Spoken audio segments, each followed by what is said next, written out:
नमस्कार। मैं सुजीत कुमार और आप देख रहे हैं जनहित मुद्दा आपके मुद्दे। मैं तिलका मांझी विश्वविद्यालय भागलपुर में हूं और हमारे साथ वुस्टा के अध्यक्ष, एंशिएंट हिस्ट्री के पूर्व विभागाध्यक्ष हमारे साथ डीएन राय सर हैं। प्रोफेसर डीएन राय, कहें तो ये शिक्षकों के लिए लगातार इनका एक संघर्ष रहा है। लगातार यह यूनिवर्सिटी के शिक्षकों की समस्याओं को लेकर इनका एक लंबा इनका इतिहास जुड़ा हुआ है भागलपुर विश्वविद्यालय के साथ। तो आइए हम शिक्षकों की क्या बेसिक समस्याएं हैं भागलपुर विश्वविद्यालय में, इनसे कुछ जानने का प्रयास करते हैं। सर, जिस प्रकार से बिहार में शैक्षणिक गतिविधि प्रभावित हो रही है, तो कैसे इस सिस्टम को सही किया जाए? भागलपुर विश्वविद्यालय में शैक्षणिक माहौल बरकरार रहा है। यहाँ के शिक्षक पढ़ाने में, यहाँ के विद्यार्थी पढ़ने में तल्लीन रहे हैं, चाहे कोई भी वातावरण यहाँ पर आए। बिहार में शैक्षणिक माहौल गड़बड़ाया, लेकिन भागलपुर विश्वविद्यालय के शिक्षकों ने, छात्रों ने मिलकर यहाँ के पढ़ाई लिखाई के वातावरण को बनाए रखा। सबसे बड़ी समस्या है सरकार की तरफ से शिक्षकों को 1 तारीख को वेतन नहीं मिलता है। यह सबसे बड़ी समस्या है। और भागलपुर विश्वविद्यालय में बंगाल, मध्य प्रदेश, उत्तर प्रदेश, अन्य स्थानों के लोग, बिहार के अतिरिक्त स्थानों से लोग शिक्षक होते हैं, जिनको वेतन की समस्याएं होती है। यह एक बड़ी समस्या है कि शिक्षकों को 1 तारीख को वेतन नहीं मिलता। दूसरा जो पेंशनर समाज के लोग हैं, जो रिटायर कर गए हैं, उनको हमारे विचार से कि पेंशनर की समस्या को भी देखना जरूरी है और शिक्षकों के साथ साथ उनको भी 1 तारीख को ही पेंशन मिलना चाहिए, जो नहीं हो पा रहा है। भागलपुर विश्वविद्यालय में जो बड़ी विडंबना रही है, रमाशंकर दुबे के बाद एनके झा और उसके बाद जवाहरलाल जी वाइस चांसलर होके आए हैं, लेकिन जो शिक्षक रिटायर कर रहे हैं उनको समय पर पेंशन नहीं मिल पाता है, ग्रेच्युटी नहीं मिल पाता है, उनके बाकी बकाए जो है, सेवांत लाभ जो है, वह नहीं मिल पा रहा है, जो दुखद है। हम सभी शिक्षकों ने, जो हमारे पहले के शिक्षक संघ के लोग रहे हैं, मिलकर यह सरकार से तय करवाया कि शिक्षक ही कुलपति हमारे होते रहेंगे। लेकिन जो शिक्षक कुलपति होके आते हैं, वे भी इन शिक्षकों की समस्या की ओर ध्यान कम, कमाने पर ध्यान ज्यादा देते हैं। अच्छा सर, जिस प्रकार से अगर यूजीसी गाइडलाइन के तत्वाधान में अगर देखें, तो विश्वविद्यालय में शिक्षक और छात्र का जो अनुपात होना चाहिए, वो क्या है? शिक्षक और छात्र का अनुपात यहाँ नहीं है।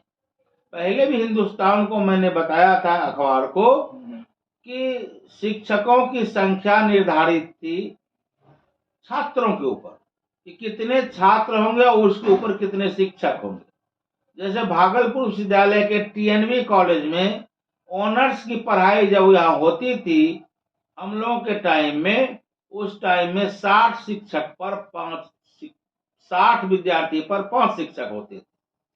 आज सरकार जो है किसी न किसी दबाव से छात्रों की संख्या तो क्लास में बढ़ा रहा है, लेकिन शिक्षकों की संख्या नहीं बढ़ी, बल्कि रेशनलाइजेशन के तहत भागलपुर विश्वविद्यालय का जो नाक है, जो प्रतिष्ठित कॉलेज है टीएनवी कॉलेज, उसमें 134 शिक्षक के बदले वो 79 शिक्षक ही है।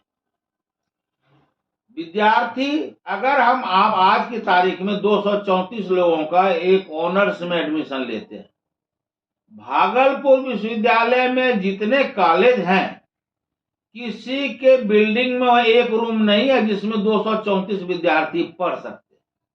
तो जो है बेईमानी कहना होगा कि 75% जिसका उपस्थिति होगा वही फॉर्म भरेगा, वह बेईमानी होगा यह कहना। और यह शिक्षक भी कहते हैं, प्रिंसिपल भी कहते हैं, वाइस चांसलर भी कहते हैं, जो कि नाइंसाफी है।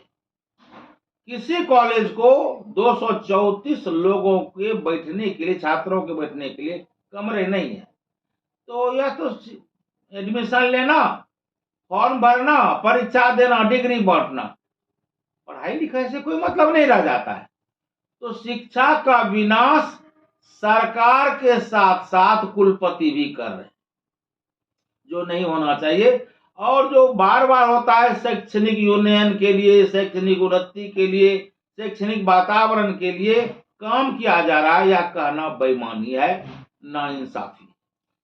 बिहार जैसे प्रदेश में नैक के माध्यम से कॉलेजेस का अपग्रेडेशन नहीं होता है, तो कहीं ना कहीं हमें नहीं लगता कि मूलभूत सिस्टम सर नहीं है यूनिवर्सिटीज में, कॉलेजेस में, जिस कारण से लोग नैक का नहीं कराते हैं। नैक कराने के पीछे कुछ गड़बड़ मंशा है। प्रिंसिपल वगैरह जो होते हैं वे नैक के नाम पर पैसा लूटते हैं, और नैक के नाम पर पैसा लूट के साथ साथ वे जो है शैक्षणिक माहौल तैयार नहीं कर पाते हैं। जब आपको विद्यार्थियों के रेशियो में शिक्षक नहीं है, विद्यार्थी कॉलेज आता ही नहीं है, तो फिर नैक होगा किसका? टीएनवी कॉलेज में पहली बार जब नैक हुआ तो उसको बी मिला, दूसरी बार जब नैक हुआ तो ए मिला, लेकिन आज के तारीख में अगर नैक होगा तो इसको सी मिलेगा, क्योंकि न उतने शिक्षक हैं, न पढ़ाई लिखाई का वातावरण रह गया है। प्रैक्टिकल के लिए उचित जो होना चाहिए इंस्ट्रूमेंट वह बहुत पुराना है। सुदर्शन बाबू के समय में ही जो इंस्ट्रूमेंट खरीदा गया टीएनबी कॉलेज में वही चल रहा है। जो दूसरे कॉलेजेस हैं, वेदालंकार जी के समय में एसएम कॉलेज में खरीदा गया वही है, कुछ नयापन नहीं है। सरकार वेतन देती है, इसके अलावे कुछ भी नहीं देती है। चौक डस्टर के लिए पैसा सरकार नहीं देती है। सरकार की मंशा है कि जितने भी इंस्टीट्यूशन, सरकारी इंस्टीट्यूशन हैं, इसका भट्ठा बैठ जाए और प्राइवेट करने में उनको सहूलियत होगी। जब हल्ला होगा कि सरकारी, जिस तरह से आप देखते हैं जो सरकारी हाई स्कूल थे, बड़े बड़े हाई स्कूल थे, पटना में थे, भागलपुर में थे, आज देखिए जीर्ण शीर्ण अवस्था में क्यों है? सरकार की गलत नीति के कारण। प्राइवेट स्कूल, जो मिशनरीज की स्कूल थे, प्राइवेट जो धनाढ्य लोग थे, उन लोगों ने स्कूल कमाने के लिए खोला, वहां पर पढ़ाई लिखाई का माहौल हुआ, लेकिन सरकार ने क्या किया, जो हाई स्कूल में पद था उसको भी खत्म कर दिया, और जो डेली मजदूर को पैसा देते हैं उसी तरह से हाई स्कूल में पढ़े लिखे जो छात्र, जो एमए पे फर्स्ट क्लास करके गया, फिजिक्स में फर्स्ट क्लास किया, साइंस में फर्स्ट क्लास किया, उसको छात्र शिक्षक मित्र बहाल कर दिया।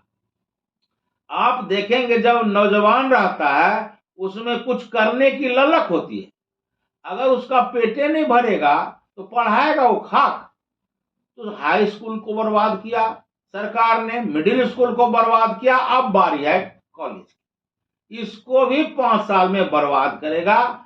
और जो स्थिति हाई स्कूल की आज के तारीख में है वही 5 साल के बाद ये सरकारी कॉलेज की स्थिति होने जा रही है। सर, जिस प्रकार से विश्वविद्यालय में लेबोरेटरी की समस्या हो, लाइब्रेरी की समस्या हो, पेयजल हो या शौचालय हो, या और छात्र या शिक्षक से संबंधित कुछ बेसिक मूलभूत समस्या हो, तो जैसा कि आप बताए कि सिर्फ पेमेंट मिलता है टीचर्स बस। हाँ।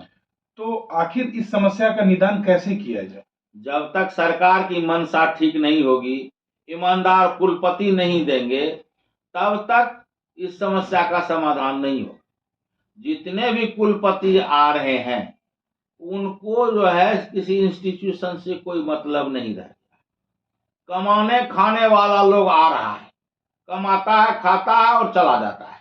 यही स्थिति सारे बिहार के विश्वविद्यालयों की है, और उसको न तो विद्यार्थियों से मतलब है, न शिक्षकों से मतलब है, न पेंशनर से मतलब है। यह भी नहीं एक अच्छा इंस्टीट्यूशन बने। आप देख लीजिए, आज आप आए हुए हैं, political science, philosophy, economic, Sanskrit का बिल्डिंग देख लीजिए, लगेगा कि वह खंडहर है बाहर से। जी जी जी। अंदर से रमाशंकर दुबे जी के टाइम में ठीक ठाक हुआ था, नेक के टाइम में। बाहर से जो जर्जर स्थिति है, किसी समय वो गिर सकता है। तो स्थिति अच्छी नहीं है। कोई भी सरकार अगर उसकी मंशा ठीक रहेगी तो शिक्षण संस्थाओं का उन्नयन उत्थान हो सकता है, और सरकार अगर नहीं चाहेगी तो इसका भगवान मालिक। धन्यवाद सर।